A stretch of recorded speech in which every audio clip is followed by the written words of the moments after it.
week 1, we discussed the problem we cannot solve. God is absolutely holy, we are dust who rebelled, and the law silences every excuse. We are not guilty because we sin because we are guilty. The law doesn't save, it diagnoses, and the diagnosis is terminal.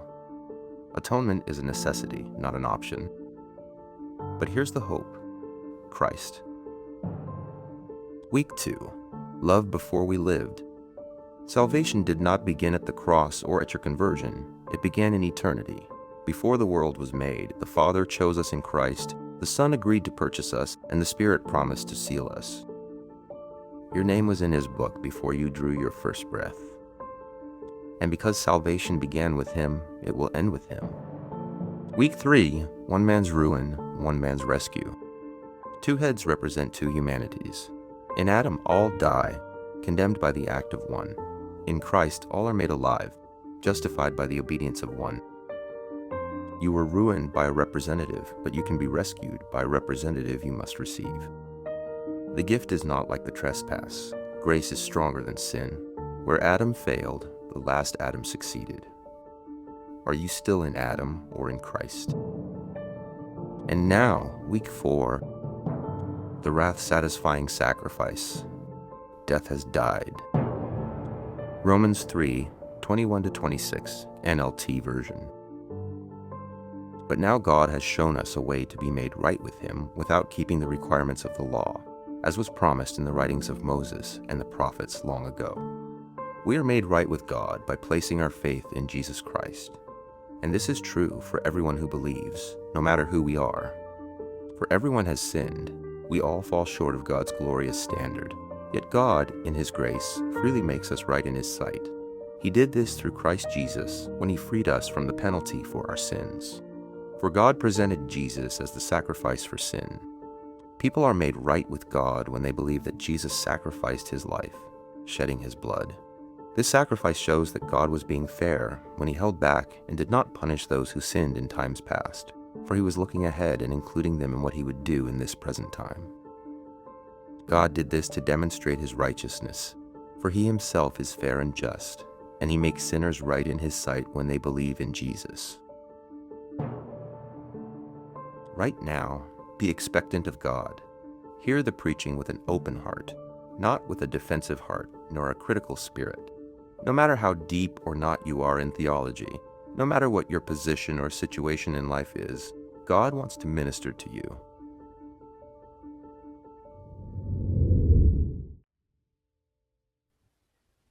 Na-experience mo na ba yung feeling na todo ka sa kayod, tapos puyat na puyat ka na? Tapos kulang ka na sa tulog. In fact, iniinom mo na yung kape ng walang tubig at walang timpla. Di ba? Naglalagay ka na ng toothpick sa mata mo. Tapos noon, ang dami mong sinabit. Sabay, bagsak ka pa rin. Nakakagigil, di ba? Or kunyari yung may utang kang napakalakas sa credit card na tuwing sahod mo, every sahod, sa interest lang napupunta. Yung mga binabayad mo, hindi lumiliit yung utang mo, hindi ka makaalis. Parati kang back to square zero, di ba? Nakakadurog ng pagkatao, boy. Di ba? Parang nakakabasag, parang asan na ako? Okay? Kapatid, alam mo, ganyan tayo sa harap ng Diyos. Pero hindi dahil sa grades, hindi dahil sa pera, kundi dahil sa sin, dahil sa kasalanan. Tapos ang problema pa niyan, hindi lang ito dahil sa nagkamali ka, hindi, kundi patay na patay ka na sa loob. In short, parang ang kapal na ng konsyensya mo, yung morals mo corrupted na, parang yung standard na morality mo, parang wala na sa offline ka na, di ba? You are spiritually bankrupt or you are spiritually dead. At ang masaklap pa niyan, wala kang magagawa para ayusin ito. Buti na lang kamo, ang ganda ng binasa natin kanina sa Romans chapter 3, di ba? Sabi nga nun, but now, wow, napaka laki ng impact nun.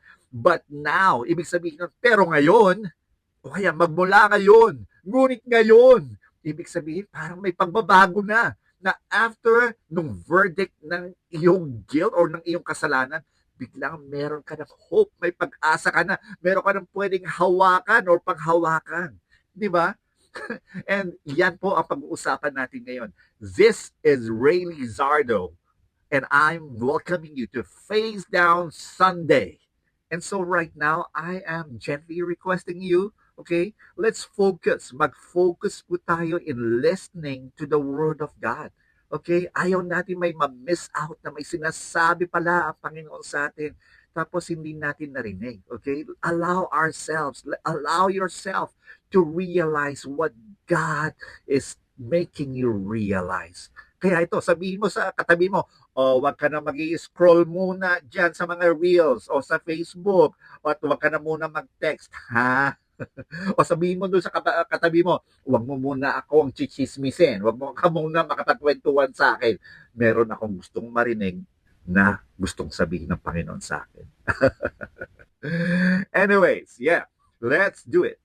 Romans chapter 3:21, yung verse 21, kanina sabi yan, but now, God has shown us a way to be made right with Him. Okay?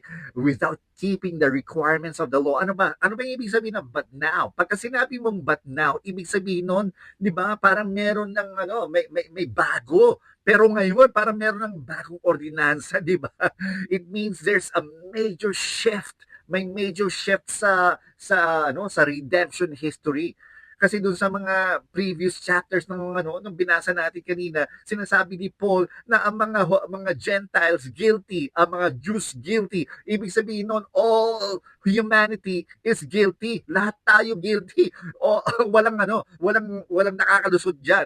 Pero Paul announces na merong solusyon na ginawa ang Diyos sa ating kasalanan sa universal sin. Ginawa niya ng solusyon. Hindi lang ito yung chronological na now, it means it's a new testament, it's a new covenant na inaugurated by Jesus Himself.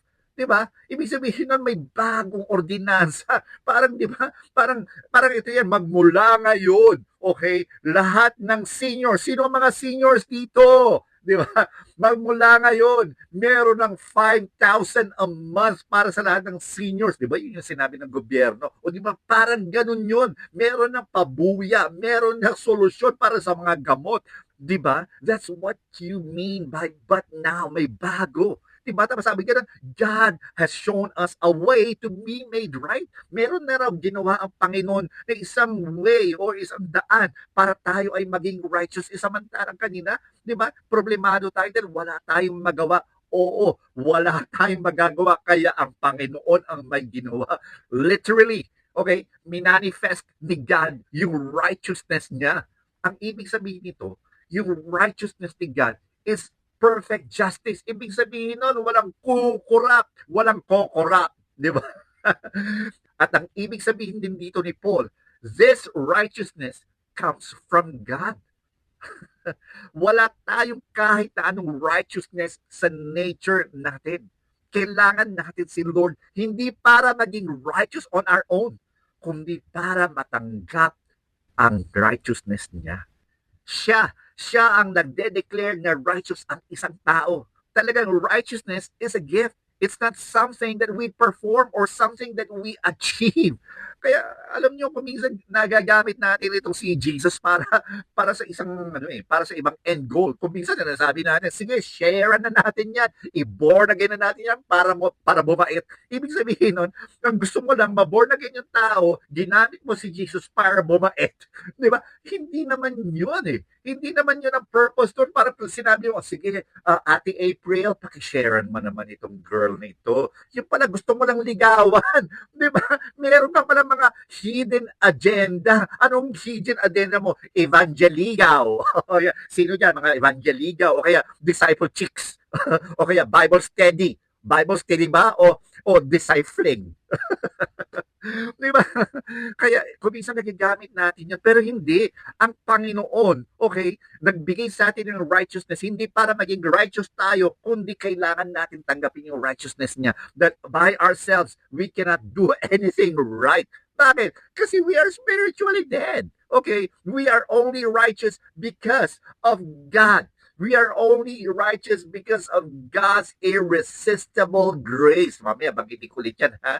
Diba? Kaya nga sabing gano'n, diba? Without keeping the requirements of the law. Wow, ibig sabihin ba nito, hindi ko na kailangan gawin yung mga sinasabi ng law? No. Ang ibig sabihin nito, we are justified not by observing the law, or pagiging mabait, matulungin, or mag-serve sa ministry, maging matilino, etc. No, no, no. The law reveals sin. Di ba? Doon sa Romans 3:20, but cannot save. This means justification is not achieved.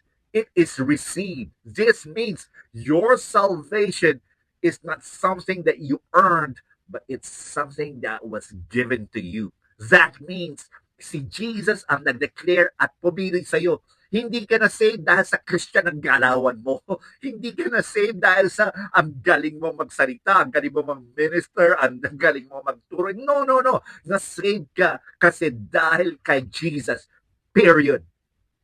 Ito, kailangan mag-gets mo to. You have to understand, this is the truth. Your best days and worst days are equally filthy next to Jesus' righteousness. Ibig sabihin nun, okay, yung ano mo, yung pinakamagandang araw mo at saka yung pinakapangit na araw mo, okay, it's napakadumi pa rin nun sa harap ng righteousness ng Panginoon. Wala kang dala-dala sa salvation mo. Your only hope is the righteousness of Christ. Sabi nga doon, di ba, sa, doon sa verse na binasa natin, promised in the writings of Moses and the prophets. Di ba? Ibig sabihin, ini-emphasize ni Paul na yung gospel is not something na ngayon lang nangyari na dumating si Kristo. Ganun lang. No, no, no, no, no.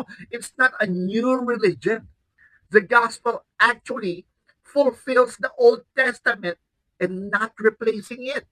Naiintindihan nyo?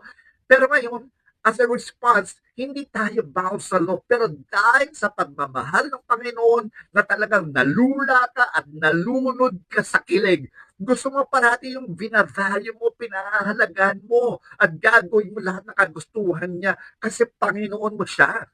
Sige nga, ask mo ang sarili mo. Di ba, sino ang pinahalagaan mo? Kasi tandaan mo to, kung sino ang pinahalagaan mo, pinapakontrol mo ng mga desisyon sa buhay mo, in short, sa buhay mo, yun ang Panginoon mo. Ang tanong dyan, sino yun? Si Jesus ba ito? O ang karir mo? O ang pera? O ang girlfriend mo? O ang bisyo mo? O ang makamundo mong sarili? Diba? Kasi kung yun, ibig sabihin nun, wala kang Panginoon. Meron ka idol. Diba? Sabi niya nun, Romans 3:22, we are made right with God by placing our faith in Jesus Christ. So, the righteousness of God through faith in Jesus Christ. Ibig sabihin nun, faith is the instrument, not the cause of justification. Ibig sabihin nun, instrumento lang yung faith ng iyong salvation, ng iyong pagliligtas. Okay, faith does not earn salvation.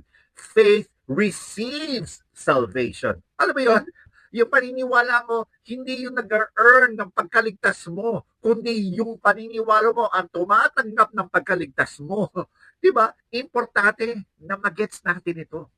Faith is not righteousness by itself. Faith receives Christ's righteousness. Diba sabi gano'n? For everyone who believes, diba? Ibig sabihin nun, the gospel is universally offered. Talagang in-offer yan sa lahat. Lahat ng ethnicity, status, gender, or kahit na anong background mo, it doesn't really matter. Paul dismantles, talagang tinatanggal niya ang entitlement o kaya exclusivity. Si Lord ang nagmamay-ari ng salvation mo, hindi ng simbahan, hindi ng isang relihiyon, hindi. Si Lord ang may-ari ng salvation. At pagka siya nag-call ng isang tao para ma-save, siya ay ligtas. Di ba? Sabi gano'n sa Romans 3:23, for everyone has sinned, lahat tayo nagkasala. We fall short. Okay?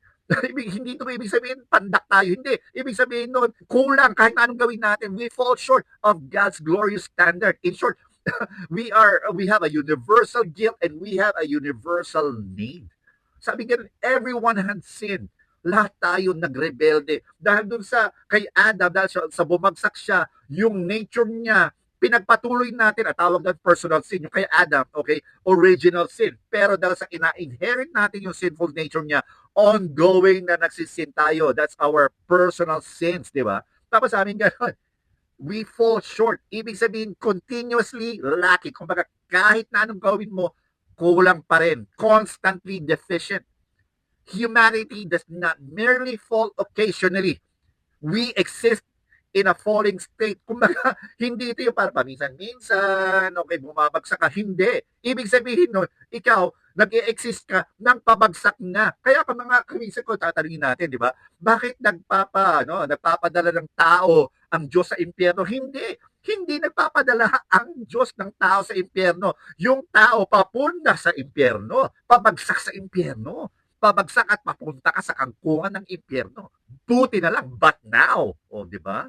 Tapos sabi ganun, pagkatapos nun, that we fall short of God's glorious standard, it literally means we fall short. Ang laki ng pagkukulang natin sa glory ni God. Okay, the glory of God. Kung ibig sabihin nun, hindi tayo pwedeng ganun na humarap sa Panginoon. Bakit? Kasi perfect ang holiness ni God.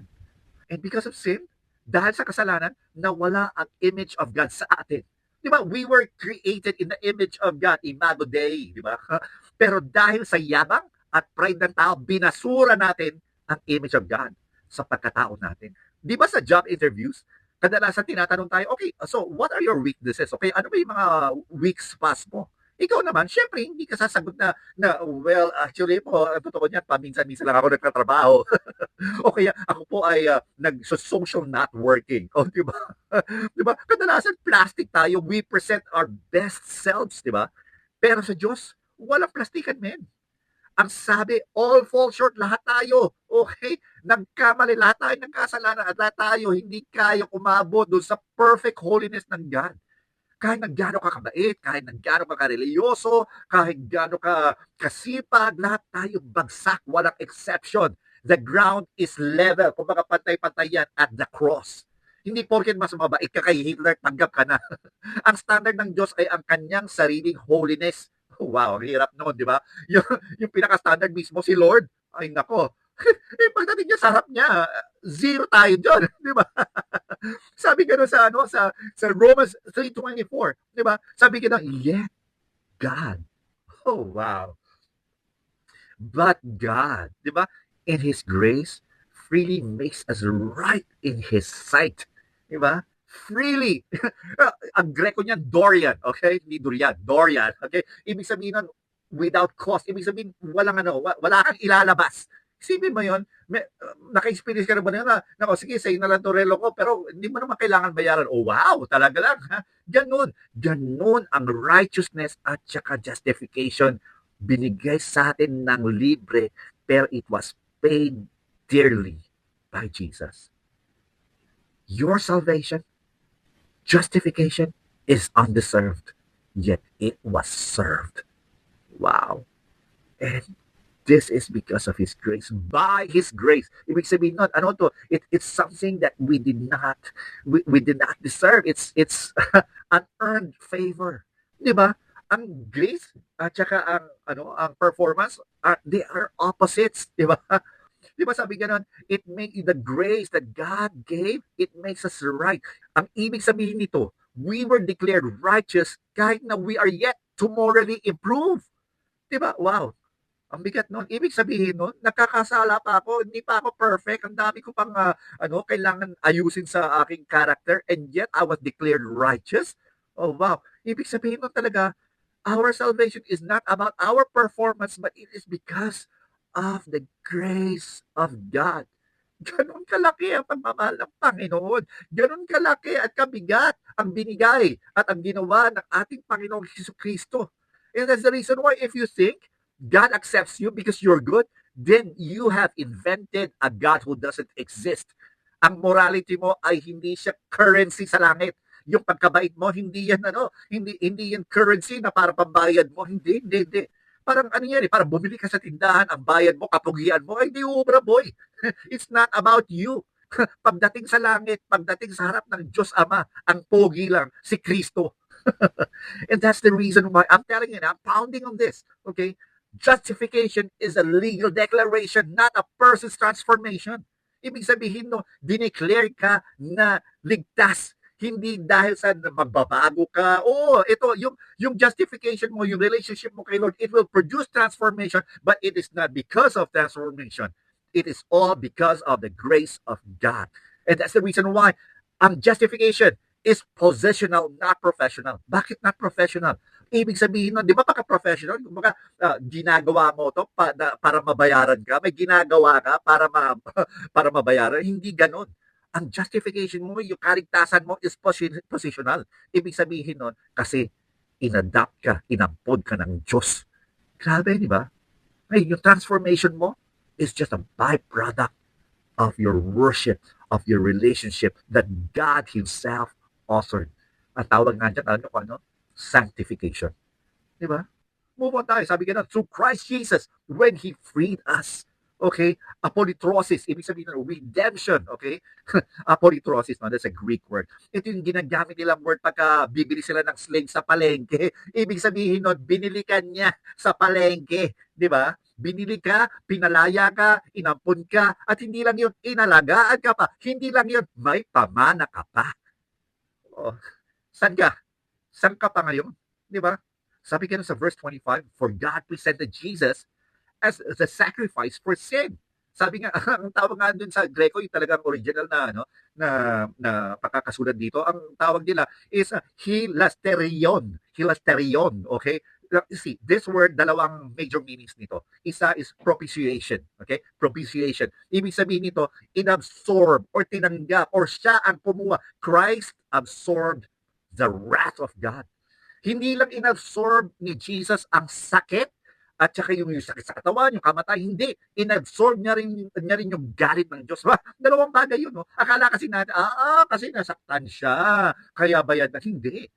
More than doon sa sakit ng katawan, inabsorb ng Panginoon yung galit. Di ba? Di ba? Kumbaga, hindi ka lang, kumbaga, si Jesus hindi lang binugbog, kundi talagang galit na galit. Yung lahat ng galit ng Diyos sa'yo, si Jesus ang tumanggap. Di ba? Kasi bakit? Because God's justice is firm. Napakatatag at napaka-straightforward at hindi mababali ang hustisya ng Panginoon. Hindi siya magko-compromise, men. May consequence talaga ang kasalanan. Kinamumuhian, kinaiinisan, kinagagalit at kinasusuklaman ng Diyos ang pride mo, ang pandaraya mo, ang pagkupit mo, ang pagdisrespeto mo, ang panlalait mo, ang pagtitikas ng ulo mo, ang katamaran mo, ang pagkalaswa mo, ang pagkaramot mo, ang pagsisira mo ng katawan mo na binigay niya, ang pagkukompromiso mo, ang kayabangan mo, in short, sin. Kinamumuhian yan. He hates sin. At hindi siya magko-compromise. And yet, all of this, si Jesus ang tumanggap ng lahat ng galit at parusa.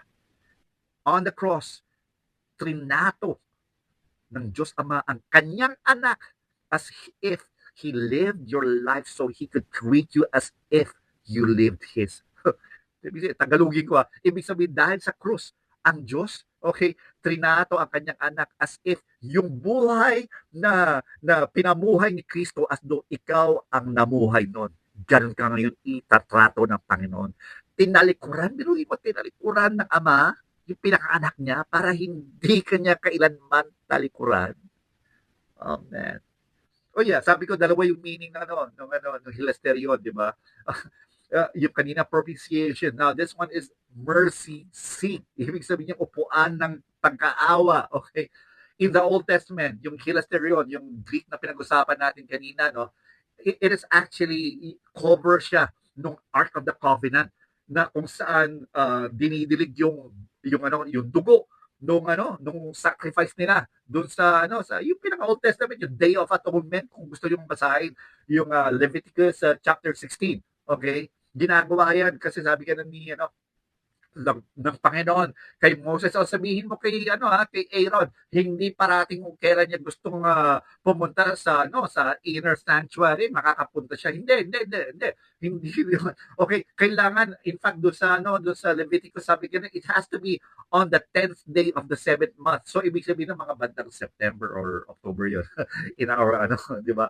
Pero ito, ang sinasabi dito ni Paul, Jesus, okay, his work at the cross is where God's wrath and God's mercy meet. And this is because of the shedding of his blood. Diba? Kasi ganun ang batas, diba? Blood represents substitutionary death. Ibig sabihin ng pagka merong kasalanan, without the shedding of blood, there is no forgiveness. Hebrews 9:22. Ibig sabihin, pagka walang pagbabayad ng dugo, walang kapatawaran. Yan ang sacrificial system. Sabi nga sa Romans chapter 3:25-26, di ba? Sabi nga this sacrifice shows that God was being fair when He held back and did not punish those who sinned in the past. Ito yung sagot sa isang napakaraming tanong ng iba theologically, di ba? Sabi nga ng iba, how could God forgive sins dun sa mga taong before Christ? Okay, di ba? Si David, si Abraham, si Moses, at saka yung napakarami pa mga Old Testament believers. Alam niyo, sabihin sa inyo, God forgave them before the cross happened. Was that unjust? Sabi ni Paul, no. God temporarily, pinas over ni Lord, pinalagpas ni Lord yung mga kasalanan na yon, but hindi niya inignore yon. Kasi itong mga to, yung mga sins noon during the Old Testament, these were reserved and stored up para pagdating ng judgment day ni Jesus Christ. Ang ibig sabihin nun, the cross paid the debt retroactively. Alam mo yun? Parang yung binayad mo ngayon, nabayaran na lahat ng utang even in the past. Ay grabe, no? Di ba? San ka ngayon? Di ba? Hindi lang yung past, present, at saka yung future. Okay? Hindi na babalik ulit si Kristo para mamatay ulit. O sige, ituloy natin. Sabi nga sa verse 26, no? God did this to demonstrate His righteousness. Ibig sabihin nun, yung krus, talagang pinapatunayan niya na God is not soft. Hindi malambot ang Diyos pagdating sa kasalanan. At hindi rin unjust ang Panginoon. God punishes sin fully. Anong ibig sabihin talagang kinamumuhiran at talaga hindi malambot ang Panginoon pagdating sa kasalanan. Kunyari may kapatid ka o may barkada ka o kunyari may anak ka. Okay, tapos sinaktan yung anak mo, di ba? Tapos sabing gano'n, ay hindi, kailangan mong pakulong yan. Hindi pwedeng sorry lang. Mabigat sa akin, galit ako sa kasalanan. Hindi pwedeng sorry lang. Kailangan magdusa yan sa kulungan. Hindi po pwede. Ibig sabihin talagang ganon kabigat pagdating sa kasalanan. Ganon kabigat ang pagkasuklam na lang ng Panginoon. But the thing is, He Himself, sabi nga na He Himself is fair and just. Fair si Lord at saka makatarungan siya. God remains perfectly just. He does not compromise justice to show mercy. Kumbaga walang sorry, hindi, may justice dito. Okay? God justifies the ungodly. Sabi nga sa verse 5, ng chapter 4. God justifies the ungodly. The miracle, alam niyo kung anong miracle ng gospel, is that God remains just while declaring sinners righteous. Paano nangyari yun? The greatest question in theology, how can God be just and at the same time justifier siya? And the answer is Jesus. The answer is the cross. Ibig sabihin nun, dun sa cross, at the cross, justice is satisfied. At the cross, wrath is poured out. At the cross, sin is punished. At the same time, at the cross, grace is released. The gospel, in one sentence, is this: God freely justifies guilty sinners by grace alone, through faith alone, in Christ alone, because Jesus satisfied the justice of God through His sacrificial death. Ang ibig sabihin nun, the judge stepped down from the bench and took the sentence himself. Isipin mo yun, yung pinaka-judge, yung pinaka-hukom, na siya ang magbibigay ng verdict. Sabi niya gano'n, sige, bababa ako sa pedestal ko. Tapos ako ang tatanggap ng sentensya. Hindi mo malalampasan ito. Hindi mo malalampasan ito. O sige, parati natin pinag-uusapan. Ano ba yung sacrifice? Ano yung mga tinanggap ng Panginoon? Sige, bigyan ko ngayon ng mga konti. Isipin nyo ito. Kung natatandaan nyo, di ba, doon sa garden, doon sa huhulihin na siya ng mga sundalo, di ba? Ito yung pagkatapos ng Last Supper. Jesus went with His disciples doon sa Garden of Gethsemane. Tapos nung sabi niya gano'n, he began to be, sabi, ito, naka-record ito sa Gospel of Luke, sabi gano'n, he began to be sorrowful and troubled. Sabi niya doon sa mga disciples niya, doon sa mga best friends niya, yung mga kasama niya, all those years, diba? Sabi niya gano'n, yung soul ko, na-overwhelm ako with sobrang depression and sorrow to the point of death. Isipin niyo, sinabi ni Jesus ito, This wasn't a fear of death itself, but it's the horror of carrying the weight ng lahat ng kasalanan ng humanity. Di ba? He was about to bear all of those at mahihiwalay siya mag-isa sa kanyang father. Di ba? I mean, di ba? In fact, may physical reaction pa nga ito. Sabi nga ni Luke, the Gospel of Luke, abay, nagpapawis siya ng dugo. Okay? Sabi ng mga medical scientists, ito yung tinatawag na very, very rare hematidrosis. Okay? Ibig sabihin ng pagka sobrang depression mo, sobrang anxiety mo, yung mga capillaries mo doon sa glands sa sweat glands mo, pumuputok siya, nagra-rupture siya. Tapos naghahalo yung dugo at saka yung pawis. At yun ang lumalabas. Isipin mo, extreme yun. Extreme yun. Tapos nung pagdating doon, ito pa sabi niyang gano'n. Ito pa, hindi lang physical, pati emotional. Isipin mo, sabi niyang gano'n sa mga friends niya, kay Peter, kay James, kay John, na sige pa diba, batayan niyo ako, magdadasal lang ako, magdasal tayo. Pero ano nangyari? Nakita niya, 3 beses pinakausapan niya, pero parating natutulog. 3 beses niyang kinausap at 3 beses din niya nakita at tinulugan siya. Diba? Isipin mo yun. He was facing this anxiety, this depression. Parang alam mo yun, kunyari, nasa deathbed ka, tapos walang nakikiramay sa'yo, wala kang kasama, kahit doktor, wala. Ikaw lang mag-isa. Pati yung tatay mo, nagkaroon kayo ng separation, ikaw lang mag-isa ron, tapos ikaw, wow, isipin mo yun. Tapos pagkatapos yung emotional abandonment na yan, isipin mo, tinulugan ka ng mga best friends mo, napapabantay ka. Tapos eto na, dumating na yung mga sundalo. At sino nakaharap niya? Isa sa mga dabarkads niya. Isipin mo yun, si Judas Iscariot. Okay, anong ginawa?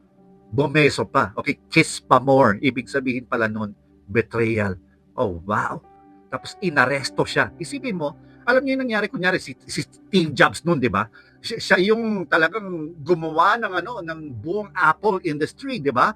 Ng Macintosh and all of that, 'di ba? Tapos tinanggal siya. Isipin mo yung gano'n. Kaya isipin mo kunyari si Mark tinanggal sa Facebook, na siya yung gumawa nun ng lahat sa Facebook. Isipin mo yung gano'n. Pero ito wala sa katiting noon. Isipin mo, the creator of heaven and earth, the creator of the universe was physically restrained.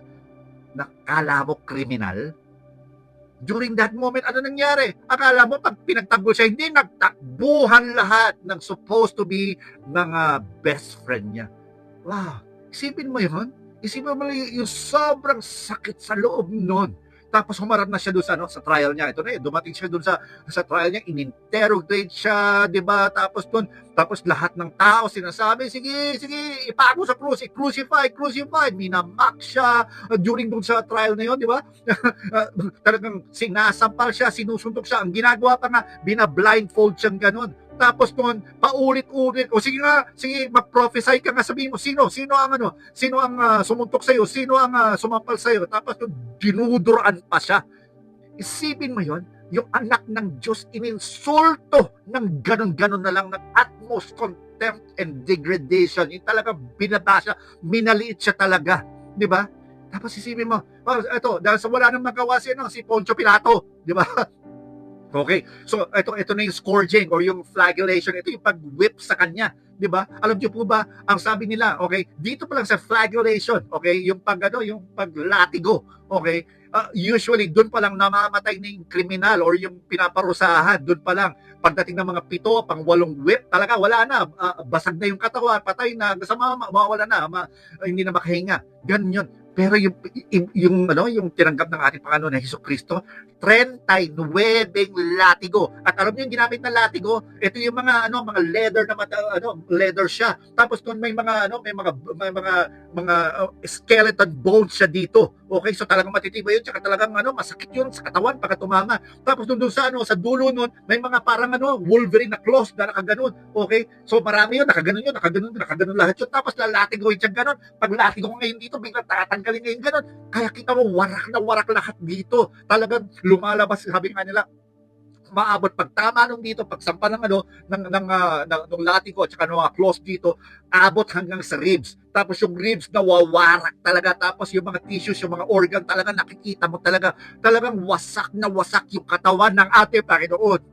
Sipin mo yun. Tapos anong ginawa? Pagkatapos nun, ang ginawa nila, nag-ano sila, talagang kumuha sila ng ano, ng mga sharp thorns, okay, yung mga tinik, no, na doon galing sa mga ano, sa mga palm bushes na talaga matitinik. Tapos nang pinaikot talaga nila, talagang punong-puno yun. Tapos ilinagay doon sa ano, sa ulo niya, sa scalp niya. 'Di ba? Ang mangyari dito, sobrang intense dito yung ano, yung pain niya, tapos sobrang punong-puno ng dugo. 'Di ba? Kasi yung scalp natin, punong-puno yan ng ano, ng blood vessels. Tapos alam niyo kung anong ginawa pa? Para talaga mainsulto, binigyan siya ng baston, yung staff na kunyari talagang kung sino siyang ermitanyo doon, di ba? Grabe, di ba? Tapos yung staff na ipinahawak sa kanya, kukunin nila repeatedly, tapos ihampas sa Panginoon, sa ulo ng Panginoon. Isipin mo, yung insultong yun, tapos doon, duduraan siya. Tapos doon, kunyari, luluhod sila. Tapos sabihin nila, Hail, King of the Jews, Hari ng mga Hudyo. Talagang, grabe, ganun ang panliliit. Talagang, hindi lang pananakit, kahihiyan ang tinanggap ng ating Panginoon. Di ba? Tapos tapos pinabuhot sa kanya yung cross. Actually, hindi yung buong, yung vertical na gano'n, tsaka horizontal, hindi. Ang pinabuhat po sa kanya yung patibulum, okay? Tinatawag na patibulum, ito yung ano, yung horizontal, okay? Galing ito sa isang ano, sa isang puno yun actually, okay? At itong patibulum na to, ano siya, ang bigat niya, ang weight niya is between 75 to 125 pounds. Tapos doon, bibit-bitin niya yung magmula doon hanggang doon sa execution site. Yun na nga yung Calvary.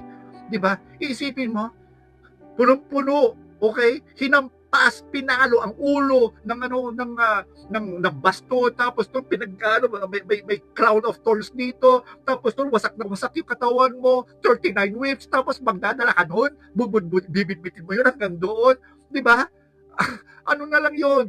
Tapos doon nung pagdating doon sa ano, sa crucifixion na, 'di ba anong nangyari? At tawag nga doon sa crucifixion site na yun is the place of the skull. Ibig sabihin noon, in tradition, ito yung place ng kamatayan. 'Di ba? Alam niyo kung ano ginawa pa? 'Di ba? Bago pa noon, bago siya pinagbuhat, sinuotan siya ng garment na kunyari may robe siya, kunyari na kulay violet, mayroong purple, na kunyari hari siya, kasama yon ng pag-iinsulto sa kanya. So nagbubuhat siya, ang bigat-bigat pa ng robe niya. So yun, tapos nadapa-dapa pa siya doon sa robe na yon. Isipin mo yon. Tapos pagdating doon sa crucifixion, ang ginawa nila, yung robe na yon na nanakit doon sa kalamnan niya, doon sa mga punit-punit na katawan niya, tinanggal ngayon, tapos pati mga lino na panloob, tinanggal ngayon, kaya talagang nagwarak at nagtanggalan ang mga balat niya. Isipin mo yun, di ba? Tapos nung pinako siya sa krus, di ba, nakaganon siya, ganon, okay? Ibig sabihin nung talagang, itong chest na to, talagang ano siya, talagang hapit na hapit siya, talagang the chest is pulled. Ang ibig sabihin nung, tapos nakapago ka dito hindi ka makahinga. Talagang hatak na hatak doon, nakaganon talaga yun. Hindi siya makahinga. The only way na makakahinga siya is kailangan itayo niya ang sarili niya doon sa nakapako rin niyang mga paa. Tapos tataas siya, hihinga siya ng konti, tapos babagsak ulit siya. Tapos hindi na naman siya ulit makakahinga dahil naipit, dahil talagang yung chest niya talagang nakapull against each other. Oh my goodness. Di ba? Tapos ito pa dyan. Tapos doon, nilift na yung cross. Tapos yung cross, ilang beses igaganon. Talagang itutusok doon sa lupa. Isipin mo yung sakit na inaabot niya. Di ba? Kaya yung pag-exhale niya, pag-inhale niya, talagang wala na. Hindi niya. Karamihan nga sabi, ang mga kriminal na kiniprucify, namamatay dahil sa asphyxiation. Okay, ibig sabihin nun dahil sa sobrang fatigue ng katawan, ng mga muscles, nagka-cramps na siya, na it made it impossible for them to push up para makahinga. Kaya tuloy-tuloyan nahatak ang kanyang chest at hindi na hanggang sa namamatay na yung mga yon. Pero usually daw, sabi nila ganun, between 6 to 12 hours tumatagal ang torture dun sa krus na yan. In fact, sabi nila, itong crucifixion nato was designed, itong execution nato was designed para mabagal ang kamatayan. Ito ang pinaka-horrifying punishment sa isang kriminal. Isipin mo yun. At lahat ito, bukod dito, hindi lang yung sakit ng katawan, yung galit, yung puot ng Diyos Ama na iparatang sa Kanya na imbis na para sa iyo at sa akin. Napakarami pang pwede pag-usapan tungkol dito. Pero ang tanong, kapatid, itong nangyari sa Panginoong Jesus, itong binigay ng Diyos Ama ang Kanyang anak, sinatisfy ang wrath. Lahat ng sakripisyong ito, sinatisfy ang puot ng Diyos. Kanino ka ngayon tatakbo pa? Sa relihiyon mo? Sa kabaitan mo? There alone is one justice. Iisa lang ang daan, daang hustisya at awa nagsalubong sa krus. Stop pretending. Stop hiding in your sins. Your case is closed not because the evidence disappeared, but because the judge who condemned you was the one who took the sentence and paid your bail with his very own blood. The wrath is gone. It is finished.